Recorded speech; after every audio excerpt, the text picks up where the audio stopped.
No, real reality. Real reality. See, the reality on TV is all contrived, and it gives everybody a distorted view of relationships and life.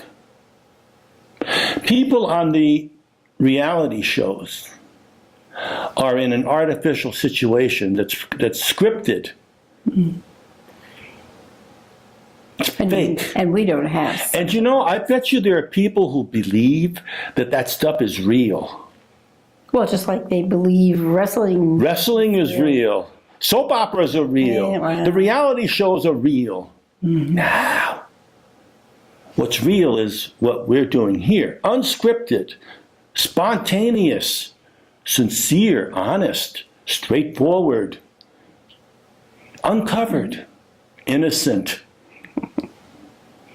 There you have it. Here we are. What you see is what we are. Yeah. Now let's talk about something intelligent. Go right ahead. I'm right with you. Paying attention at church. We talked about that once? I don't know. I don't recall. I think so. We talked about sleeping in church. Oh. I don't remember. Did you ever, well, you don't remember us talking about that? Yeah. We did. We talked about it. Remember when when the Mass was in Latin?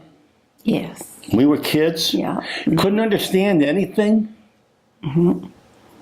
Didn't you used to daydream? Rattle that Latin right off with everybody. You used to, Yeah. you had the book to read. You had a book that was multi-language. On one side was Latin, and the other side was English. But we read the Latin side. You read the Latin. I noticed that about you. You've got a lot of Latin experience.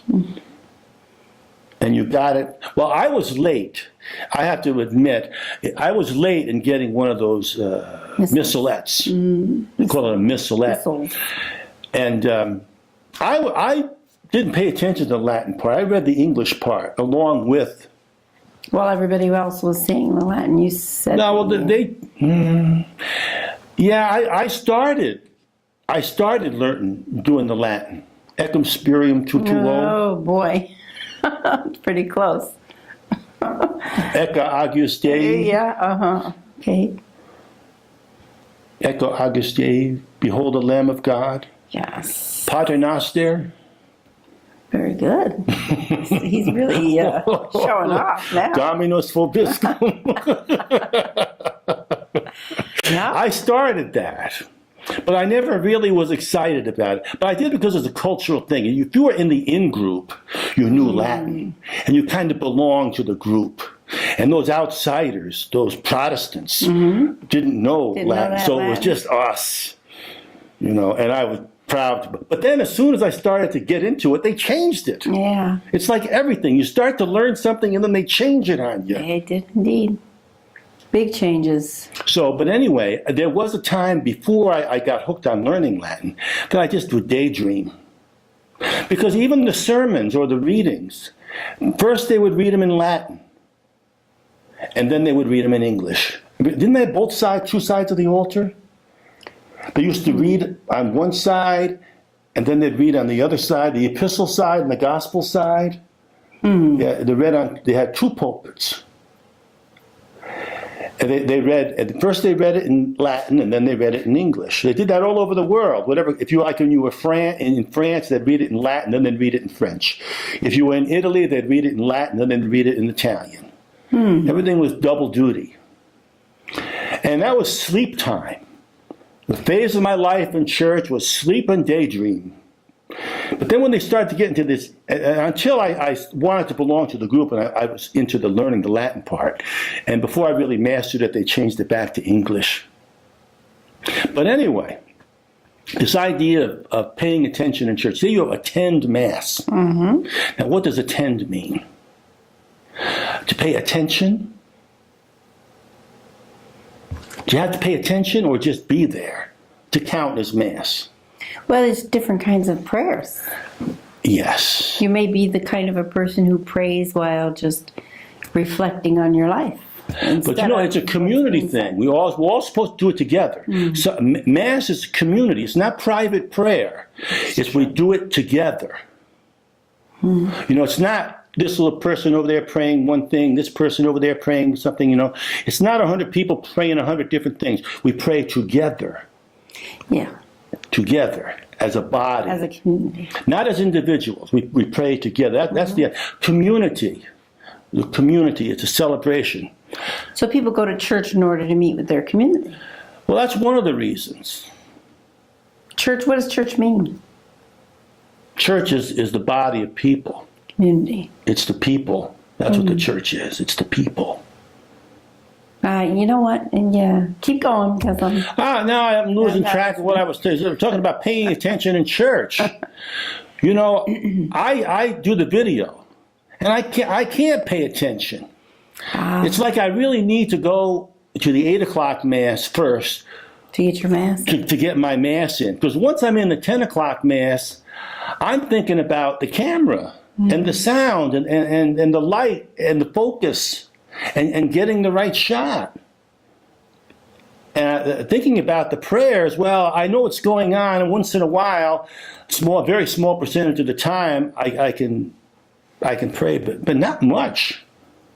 It's a very small percentage of the time. So this idea of paying attention,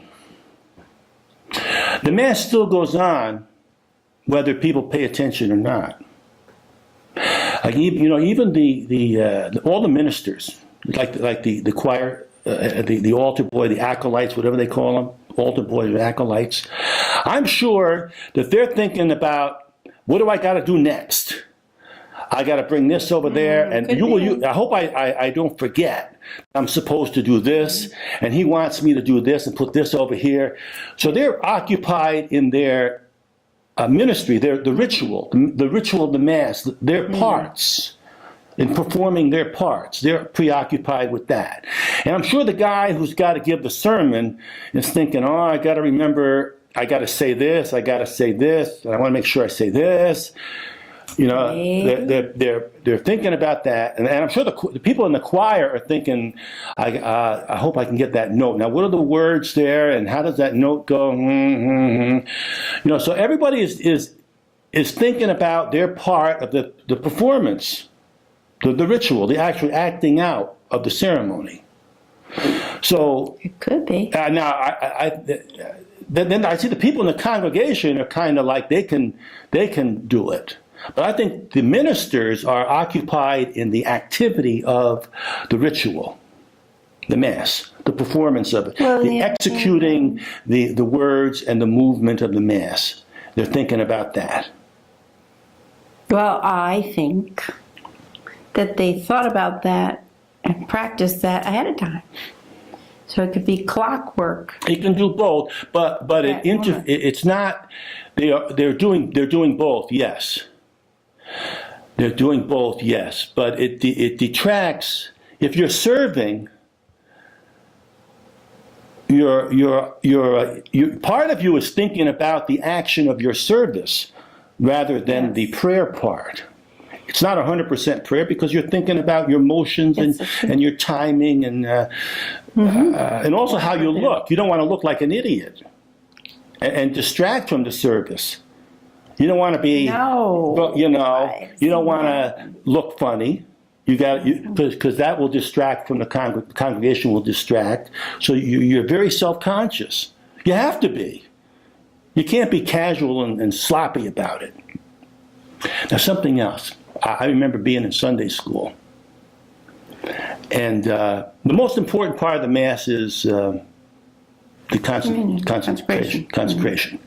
The sacrament is the part. That's the most important part of it. Now we had, in high school, my religious instruction classes. We had some smart guy. We had a very smart priest who knew about teenagers and how they think. And we would try to get some questions in there that he might have trouble with. Okay. And one day, this kid says, all right, now, does the priest have to be paying attention for the sacrament to happen? No. No, it doesn't depend on the holiness or the worthiness of the priest. Because you're never going to have a perfect priest, right? They're all sinful. Everybody's sinful. And that's true. That's with everybody. It doesn't depend on the performance or the execution of the ministers for the Eucharist to happen, for the sacrament to happen. It doesn't depend on the worthiness of the minister. Because I've said, in church, you've been to Mass so much, every once in a while, the priest is sick. I've been at Mass where the priest would have to leave several times. Yeah.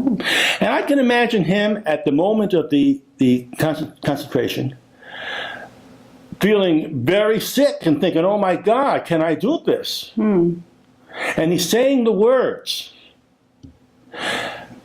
But he's still very sick. He might pass out. Might have to run out to the bathroom. That's what that happens. The sacrament still happens. Because it's the intent. The intent to attend. And even if you're distracted by whatever things, it still happens. Because it does not depend. The sacrament does not depend on the worthiness of the ministers.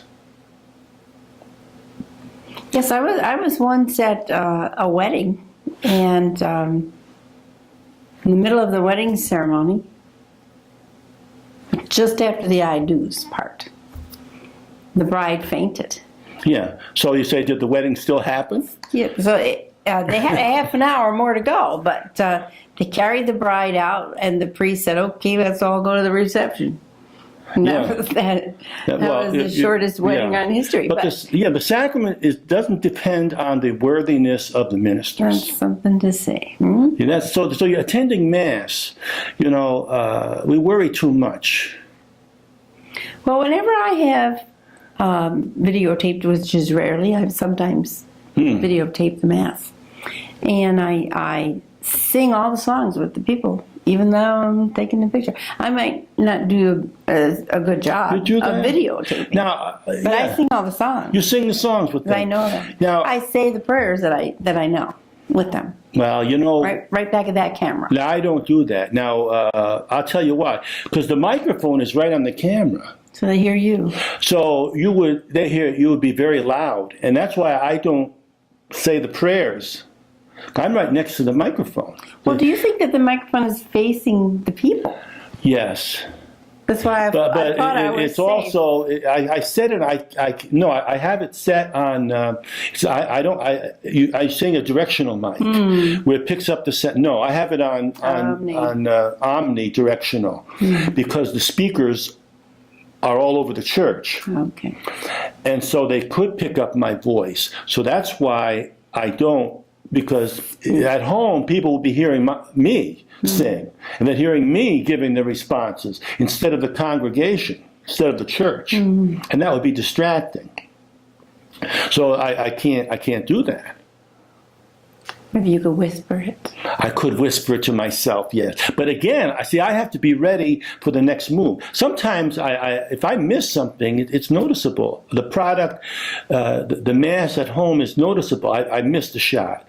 Like when they come in, the priests come in, they kiss the altar.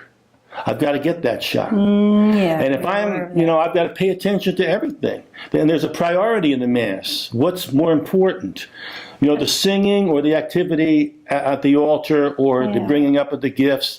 It's all... So the fact that you're concentrating on one part or the other. Yeah. You're thinking through the Mass. Even before the people sitting there think through it, you're already thinking what's coming next. I'm thinking it right. So I'm occupied with the mechanics of the ritual. Yes, I think God loves you for all that. You do. All right. I think you're okay. I think so too, because it happens. Suppose somebody's at Mass and they're sick and they can't pay attention. Their mind drifts in and out. Does it count? Sure, it counts. And there's people who sit way in the back all the time. and they you know, they're in the last row because they can't come up front for some reason. That counts. You know, and I can understand some people criticize that. Why are those people sitting in the back? Well, the people who are complaining are the ones who have the problem. Right. The people sitting in the back, they're not the problem. Right. It's the complainers that are the problem. Why don't they sit up in front? Let them sit in the back. They're here at church. And then they sing this song, All Are Welcome in This House. You know, and then it's like, except for the people that sit in back. That's hypocrisy, you know. I used to get up in the morning and go to church every day. Yeah. So my mind would be, wake up, go to church. There would be no time to really wake up. So then after a half an hour of church, I was finally awake. You wake up, yeah. But I was asleep straight through to communion. Yeah, I did. 7 o'clock Mass, And I remember it during was the week. a kind of sleep where you just plan out your day and you're thinking about what you're doing and you think about what happened yesterday. It's all a prayer. And besides, it was all in Latin anyway. I remember that too. Going to church 7 o'clock in the morning, and you don't understand what's going on, and there's all old people there. I remember that when I was a kid, just old people at morning Mass. And I just didn't even look at the other people. I didn't look at them, but I knew they were there, and it made me feel comfortable. And I said, these people are holy people, and when I get that age, I'm going to be holy, and I'm going to know as much as they do, and I'm going to understand the universe. It doesn't happen. When you get to be old, you still don't understand the universe. In fact, it's much more complicated than you ever imagined. And some people forget to think about it. I wish I could forget to think about it sometimes. To think about the awesomeness of life and the universe and all the complex problems of people. I'm never going to live long enough to begin to understand it. Well, there you go. Now we know how you feel about all those things. I don't know if I said it. I got a torrent of other things. There's a trouble when people are officiating at anything. It's hard to understand what's going on. It's hard to know and be into what's going on. You mean the people who are doing it? Not running it. You know, as a choir member who sings in the choir, I never have to worry about what's going on next because there's a leader. There's somebody who's going, okay. And then you just do what they tell you. But the leader is under immense pressure. Yeah. Or if you have to start everything with the piano or the organ or a guitar or something, then your mind has to be on what page is next, what song is next. But let me tell you. Now, you've got a lifetime of choir experience. When you were in high school, you had choir experience. Mm-hmm. You sang in the choir, the Italian church. Yeah. You were in that choir. Mm-hmm. So you're comfortable. Now, but imagine people in their 20s and 30s in the choir now. They're not as relaxed as you are, or as confident to stand in front of people and be seen while you're singing. That's pressure. That you're worried about. You know, you can't put it aside. I'm just going to sing. People don't do that. They're worried about how they're going to sing. They're worried how they look in front of people because they don't want to embarrass the church. They don't want to embarrass anybody by looking silly or anything. Well, so now who's right here? Your opinion or my opinion here? Well, we're not disagreeing. You're relaxed and comfortable in front of a crowd. Right, others might be too. Some might be, but I don't think so, because one of the most terrifying things in life, the scariest thing is dying. Oh, yeah. The next scariest thing is performing in public. Oh. So the choir is scared to death. Oh. You know, at least some of them. Those that have been there for many, but some of them are scared to death. You know, I got to sing this right, otherwise I'm going to embarrass the whole church here. You know, that is a good point, that we need to start our kids performing young. They need to start performing. That's one thing that we don't do a lot of. In school? In schools. Yeah. All kids should have a chance to perform. You mean to be seen for to do public, something in public, especially in a democracy. You know, talk to government politics. Just speak out so people can hear your opinion in public. yeah, that you need speaking skills, but that's something else. We see it goes all That's over another the place. show. So, yeah, let's do another show. All right. So we've covered the church ministers. And I'm going to their have to see that. I don't remember what we were talking about. Let's close. Okie doke. Let's say goodbye. Goodbye. And all you ministers, keep your mind on your prayer. Just keep doing the wonderful job you are doing. Yes. And if you don't pay attention to the mass, don't worry about it. Just do your ministry, because you're kind of absolved. You don't have to. It's a prayer in itself. Yeah, doing your ministry and thinking about how you're going to perform is holy. Bob Moran said so. There you go. Okay. God bless you and bye-bye. Bye.